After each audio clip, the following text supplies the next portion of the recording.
Alright, so now we're going to start filtering. So we have the keg, and the keg is crashing in the keys are over there, and they've crashed down to, it's only 40 degrees or so, maybe even be 50, but they've crashed overnight, and we're going to pump beer from the kegs through a filter into this keg, and we'll have to do a swap, clean a keg in between, because we only have 3 free kegs right now. So this is a sanitized lid.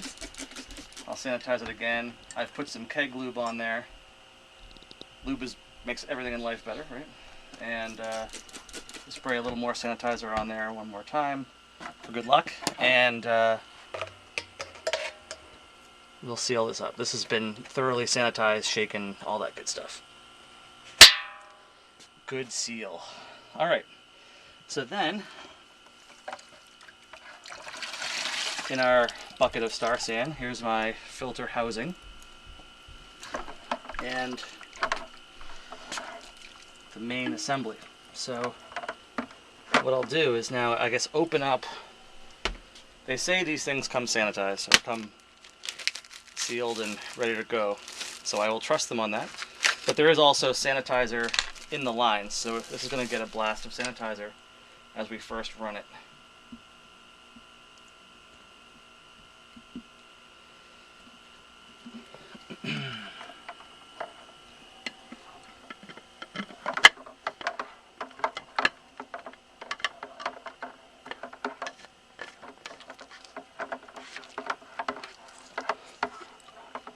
It's good and tight.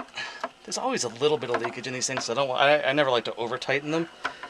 So that's why I have this tray here. There's going to be a little bit of dripping in some fashion. Okay, so the first thing I'm going to do is these 2 kegs are disconnected, which is fine. And I'm going to turn my pressure down as low as I can get it, and still get some flow through here. Just as low, 2 pounds is usually good. And I'm going to connect one of these. There's no pressure on these kegs yet, so, or there may be a little bit. This goes to the beer out. That's the beer out there. And then we're also going to connect this to the beer out, because we don't want beer splashing from the in. Make sure that's tight and connected. So now we've got beer coming out of that keg into the out of that keg. So now when I take my lovely air in connector, let me just disconnect my other kegs. I'm getting some back pressure.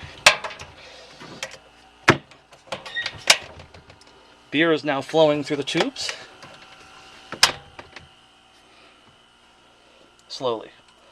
I'm just going to turn the pressure up to about 2 pounds.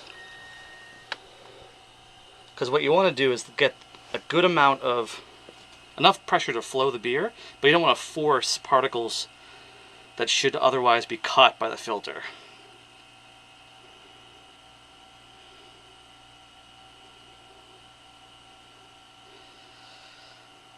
I'll close this and keep things chilled.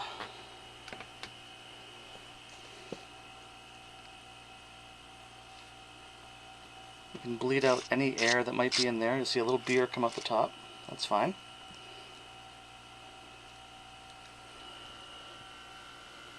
And there it goes, coming out.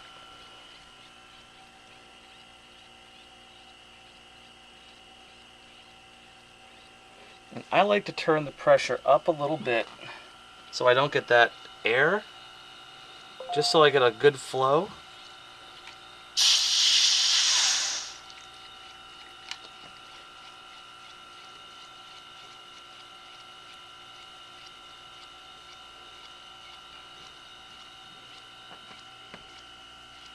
And then every once in a while, just relieve the pressure, because you're adding pressure to the keg.